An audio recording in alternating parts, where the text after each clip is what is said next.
নবী সাল্লাল্লাহু আলাইহি ওয়াসাল্লাম বলেছেন, 5টা জিনিস আসার আগেই 5টা বিষয়কে মূল্যায়ন করো। 1, তোমার বার্ধক্য আসার আগেই তোমার যৌবনকে মূল্যায়ন করো। যৌবনের গুরুত্ব পেলেন তো এবার? তোমার মৌত আসার আগেই তোমার জীবনকে মূল্যায়ন করো। অসচ্ছলতা আসার আগেই সচ্ছলতাকে মূল্যায়ন করো। অসুস্থতা আসার আগেই সুস্থতাকে মূল্যায়ন করো। এবং এই যে কথাটা বললাম যে তোমার বার্ধক্য আসার আগেই যৌবনকালটাকে মূল্যায়ন করো। এই হাদিসগুলোর মধ্যে আমরা সংক্ষিপ্ত পরিসরে যৌবনকালের গুরুত্ব পাচ্ছি কিনা ভাই? এখন এই যৌবনকালটা আমাদের কাটানো উচিত আল্লাহ পাকের ইবাদতের মধ্য দিয়ে। এই যৌবনকালটা আমাদের কাটানো উচিত কয়েকটা বিষয়ের মধ্য দিয়ে। তার মধ্যে আমি 10টা পয়েন্ট আপনাকে বলবো। কয়টা ভাই? 10টা। 1, এই যৌবনকালে সবার আগে আমাদের কর্তব্য হচ্ছে দ্বীনের ইলম অর্জন করা। কি করা ভাই? দ্বীনের ইলম অর্জন বলতে আমি কি বোঝাচ্ছি? দ্বীনি ইলম অর্জন বলতে আপনাকে আমি বোঝাচ্ছি যে কমপক্ষে কোরআনটুকু তেলাওয়াত করতে শিখুন, হাদিসগুলো পড়তে শিখুন, ইসলামী বইপত্র পড়াশোনা করুন, পাশাপাশি জেনারেল সাবজেক্টগুলো পড়াশোনা করুন। এদিকে আপনি এগিয়ে যান, এদিকেও এগিয়ে যান, দুই দিকে আগাতে থাকেন। এর পাশাপাশি বরেণ্য ওলামায়ে কেরামদের সোহবতে থাকার চেষ্টা করেন। যারা রিনাউন্ড এবং বরেণ্য ওলামায়ে কেরাম, তাদের সোহবতে থাকার চেষ্টা করেন। ইলম অর্জনের অনেক ধাপ আছে।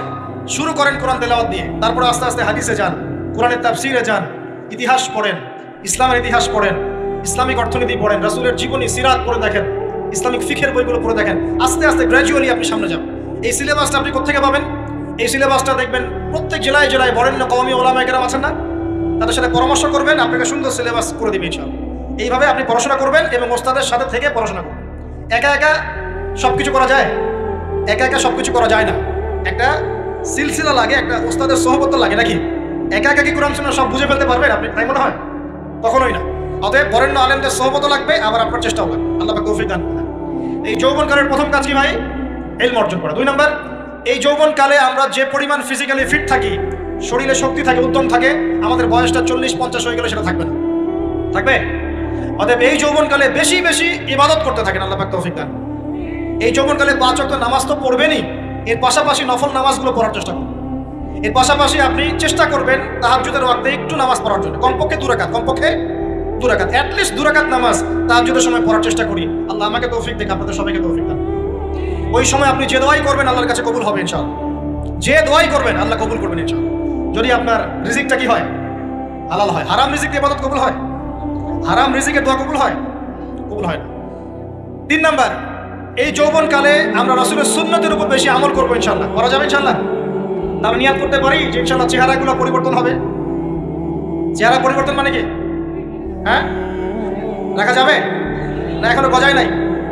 প্রত্যেক সপ্তাহে আপনাকে নবীর সুন্নতের উপর এরকম করে কুরবানি এবং জবাই করতে কে বলেছে? একটা কথা মনে রাখবেন, একটু কথাটা মনের কান দিয়ে শোনেন। দাড়ি হচ্ছে একমাত্র ভিজিবল সুন্নত। দাড়ি হচ্ছে একমাত্র ভিজিবল সুন্নত। ভিজিবল মানে কি? যা দেখা যায়।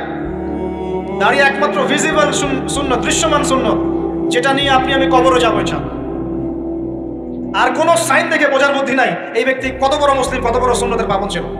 খালি কপালের সেজদার দাগ আর চেহারার দাড়ি বাকি থাকবে। কথা বুঝতে পারছেন ভাই? নিয়াত করা যায় একটু দাড়ি ছেড়ে দিব, নাকি দাড়ি রাখলে চাকরি পাবেন না? দাড়ি রাখলে মেয়ে দিবে না নাকি? তো যে মেয়ে দাড়ি রাখলে বিয়ে করতে চায় না তাকে বিয়ে করার দরকার নাই। আর দাড়ি রাখলে যে চাকরি আপনাকে ছাড়তে হবে, চাকরিও করার দরকার। চাকরির মধ্যে সব রিজিক আপনার মনে হয়? রিজিকের সবচেয়ে বড় অংশ আছে কিসের মধ্যে? বিজনেসের মধ্যে। যারা বিজনেস করে তাদের আন্ডারেই লক্ষ লক্ষ মানুষ চাকরি করে। 4 নাম্বার ভাই, যৌবনকালে আমরা আমাদের সময়গুলোকে মূল্যায়ন করবো ইনশাআল্লাহ। কথা বুঝতে পারছি ভাই? সময় মূল্যায়ন কেমন? আপনার দিন রাতের একটা রুটিন থাকবে, এলোমেলো লাইফ লিড করবেন না। এই যে আমরা, আল্লাহ মাফ করুক, আমরা এখন 3টায় 2টায় 4টায় ঘুমাই, 12টা 1টা 2টায় উঠি, নাউজুবিল্লাহ। এতে করে কি আমাদের রুটিন লাইফটা ঠিক আছে? আমাদের খাওয়ার ঠিক নাই, আমাদের ঘুমের ঠিক নাই, আমাদের মানে খাবারের যে অভ্যাস, খাদ্যাভ্যাসে ঠিক নাই। আমরা একটু খেলাধুলা আগে করতাম, সেটাও এখন করি না। সারাদিন ফোন নিয়ে বসে থাকি, আর এই যে ইউটিউব ফেসবুকে বসে থাকি। গোল হয়ে বসে লুডো খেলে। গোল হয়ে কি করে? লুডো খেলে, অনলাইনে গেমস খেলে, অনলাইনে পাবজি খেলে, ফ্রি ফায়ার খেলে। আগে তো তাও ছেলে পেলে একটু ফুটবল খেলতো, ক্রিকেট খেলতো, আমরাও তো খেলেছি। ওই সময় তাও আলহামদুলিল্লাহ আমাদের ফিজিক্যাল ফিটনেস অনেক ভালো ছিল। এখন ওগুলো বাদ দিয়ে যে মানুষ পর্নোগ্রাফি দেখছে, লুডো খেলছে, পাবজি খেলছে, ফ্রি ফায়ার খেলছে, সারাদিন অনলাইনে বসে অথর্বর মধ্যে বসে আছে, এটা কি ভালো হচ্ছে? এই জন্য অ্যাটলিস্ট ফজরের নামাজ পড়ে জিকির আজগার করে পড়াশোনা করে আধা ঘন্টা 1 ঘন্টা খেলাধুলা করলে কি সমস্যা? একটু ফুটবল খেলেন, দৌড়াদৌড়ি করেন, জগিং করেন, একটু ব্যায়াম করেন, আল্লাহ পাক আপনাদের যৌবনে বরকত দান করুন, আমিন। এই কাজগুলো করতে হবে কিনা? ভালো না খারাপ?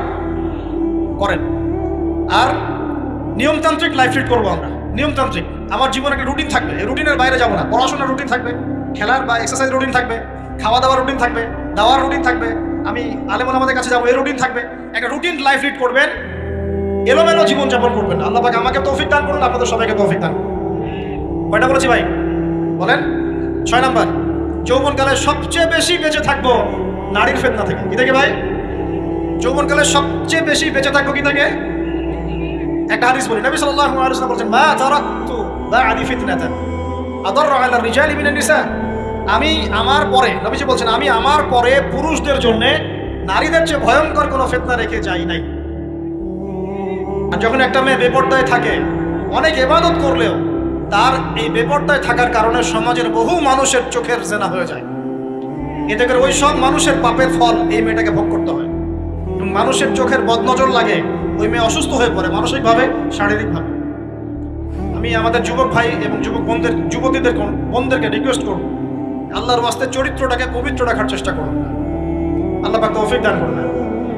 আপনি একটু অনেস্টলি বলেন তো দেখি, যে আমরা যারা পর্নোগ্রাফিতে টুকটাক আসক্ত বা এই ধরনের অনলাইনে বা অফলাইনে এই ধরনের হারাম সম্পর্কের সাথে আছি, মন থেকে কি আপনি ফিল করেন যে আল্লাহ আপনার সাথে আছেন? বলেন তো দেখি, অনেস্টলি বলেন। আপনি যখন নামাজ পড়ে বাসায় ফিরে যান, ফিরে যেতে যেতে যদি আপনার চোখে খারাপ কিছু পড়ে, আপনার মনের নূরটা নষ্ট হয়, আপনি বুঝতে পারেন না? বুঝতে পারেন না?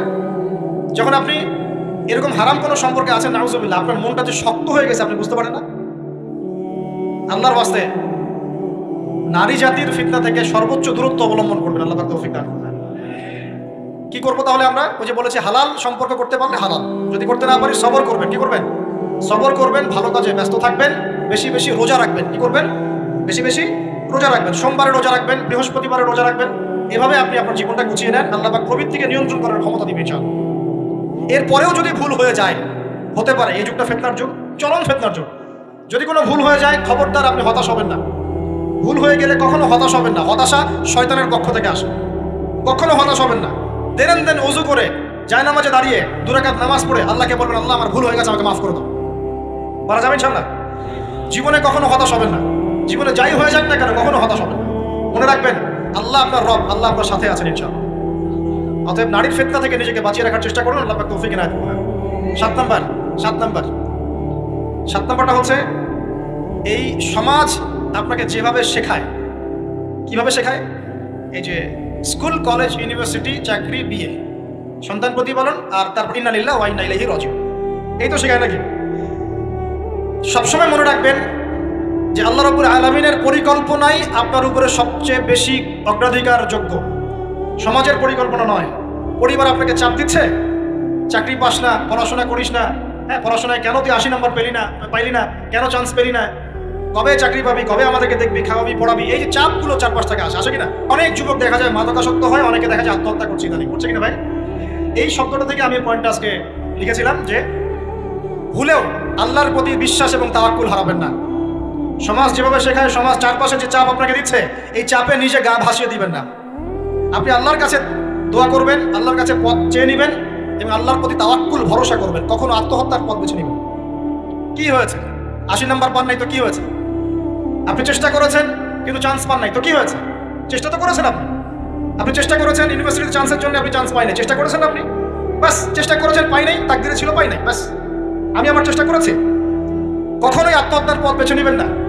আর আমরা পিতা মাতাদেরকে রিকোয়েস্ট করবো, কোনো অবস্থাতেই সন্তানকে এত বেশি চাপ দিবেন না যে সন্তানটার এই কোমরটাই ভেঙে চলে। এই সমস্যাগুলো দিন দিন বাড়ছে সমাজের মধ্যে। কেন এত চাপ দিচ্ছেন? তার প্রতিভা কোথায় খুঁজে বের করুন। তাকে জোর করে কেন টেনে লম্বা করার চেষ্টা করছেন? আমাদের সমাজে বাচ্চা হয়ে গেলেই তার পিঠে একটা সিল মেরে দেয়, হয় ডাক্তার না হলে ইঞ্জিনিয়ার। কেন? এর বাইরে কোনো প্রফেশন নাই। আল্লাহ পাক বোঝার তৌফিক দান করুন।